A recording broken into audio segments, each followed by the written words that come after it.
Morning లేస్తూనే మనం ఈజీగా అండ్ టేస్టీగా రెసిపీ ఏదో ఒకటి చేసేసి వాళ్ళ లంచ్ బాక్సులు ఖాళీ చేయించడమే మనం పనిగా పెట్టుకుంటామండి.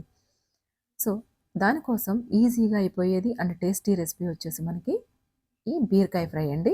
ఎలా చేసేయాలో చూసేద్దాం రండి. హలో మగవలు! హాయ్ మహారాజాస్! ఎలా ఉన్నారందరూ? Welcome back to Maguva vlogs. ముందుగా బాండీ పెట్టుకొని కాస్తంత వేడయిన తర్వాత ఇందులో 2 టేబుల్ స్పూన్స్ వరకు ఆయిల్‌ని వేసుకొని ఆయిల్ కొంచెం వే వేడయ్యాక ఇందులో 5, 6 వెల్లుల్లి రమ్మల్ని ఇందులో వేసుకోవాలండి.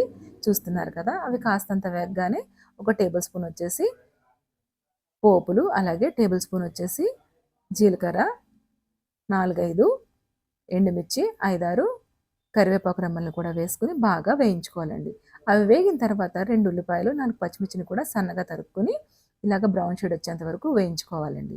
తర్వాత ముందుగా తరిగి పెట్టుకున్న లేత బీరకాయల్ని బాగా చెక్కు తీసేసి ఇలా ముక్కలుగా కట్ చేసేసి వాష్ చేసేసుకొని ఇందులో వేసుకున్న తర్వాత ఒక టేబుల్ స్పూన్ వచ్చేసి పసుపు కూడా వేసుకొని బాగా కలుపుకోవాలండి.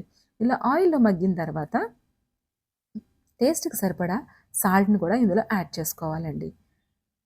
సాల్ట్ యాడ్ చేసుకున్న తర్వాత ఇప్పుడు మనము స్టవ్‌ని లో ఫ్లేమ్‌లో పెట్టేసి లిడ్ పెట్టేసి మగ్గిచ్చేస్తే గనక మనకి 5 నిమిషాల్లో బీరకాయ ఫ్రై అనేది రెడీ అయిపోతుందండి. చూస్తున్నారు కదా! బీరకాయ అనేది లేతగా ఉండడం వల్ల మనకి ఇలా ఫ్రై అనేది జ్యూసీగా వస్తుందండి.